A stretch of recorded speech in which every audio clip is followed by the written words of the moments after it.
obviously I want to introduce you all to Anson Ash, but part of the beauty of the character is the mystery of who is Anson Ash. It's one of the things that drew me to the character. I liked that on first reading, feels like a bad guy, I guess. He feels like he's the counter to the heroes. But then as the episodes go on, and as I kind of got my head around the character more and more before we started shooting, I kind of understood it's not as simple as that. And it's kind of a beautiful thing in the modern world that in Debris there are good guys and bad guys within the government. There are good guys and bad guys within those who are opposing the government. It's not this simple black and white, here's the goodies, here's the baddies, who's going to win? It's like, at one point you may think this guy's a goodie, then they turn out to be a baddie, and vice versa. And I like to think of Anson Ash as very much a good guy with the right outlook and methods, but you may think otherwise. I think what the audience will like about Anson Ash is the mystery. He's very calm and cool in situations that aren't naturally calm and cool.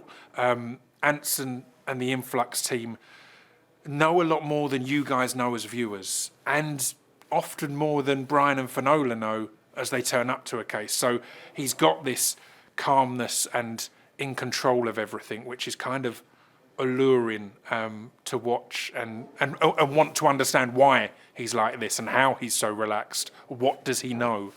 So the idea of Debris is that all these bits of space debris have landed in different fields and different places around the world. And each piece has different properties and can affect the people who find it or touch it or are near it or pass by it in different ways. So the conflict of Debris as a show is the American team, governmental team, going out to try and collect these pieces and make them safe, and the rival team, let's say, I don't want to say the bad guys, but the rival team, Influx, of whom Anson Ash is part of, also trying to collect as many as possible, understand the technology and use it. So that's kind of the basis of the world in which we find Debris.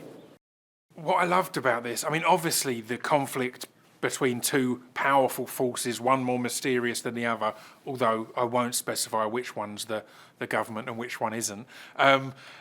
Whilst that was engaging and exciting, the thing that really just got me on board was the fact that each episode there's so much freedom and so many places that it can go, because each Debris piece can do a different thing and have different properties. So it kind of gives up endless possibilities of what the Brian and Finola, FBI agents, find, and what my team could possibly stumble upon as well. So yeah, it's not just here's Debris, here's what it does, now we're going to explore that for a whole series. It's like, no, it can do anything. You've no idea where this is going.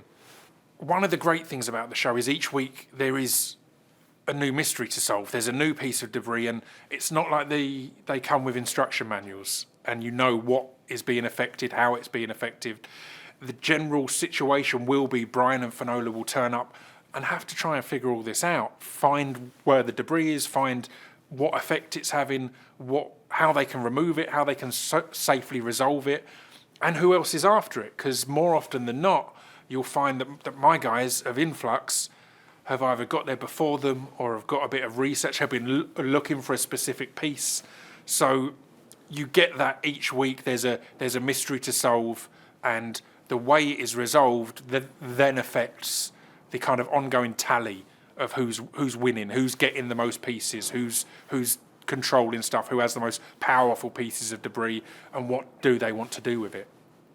The beauty of this concept is it kind of it plays to the sci-fi nature, but it transcends the sci-fi kind of genre as well, because it is each story is a human story, you know. Each episode we stumble upon these new people who their lives have been changed potentially irreparably by this particular piece that has landed near them, or that they've found, or that they've taken control of. We are always chasing these shortcuts, I guess, and quick answers, and that often plays into Debris. Is the initial reaction or effect will maybe seem like it's a quick answer to make your life amazing, to improve, to solve the problem that you've had, to bring back that person you miss.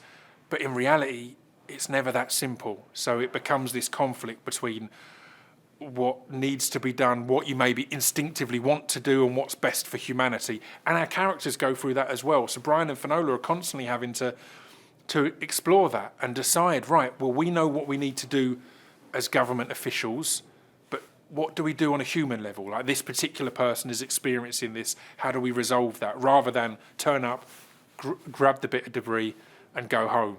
You're going through that mystery as a viewer, but the characters are going through that mystery at the same time. There's so much doubt from Finola and from Brian about each other, about the people attached to them, about the people controlling them, and about the people that they're kind of seeing as their enemy and they're up against. What is the intent of Influx and Ants and Ash and that whole gang? But then also, what's the intent of the people leading us? So I love that not only are these things the viewer is going to witness, but the characters are going through at the same time.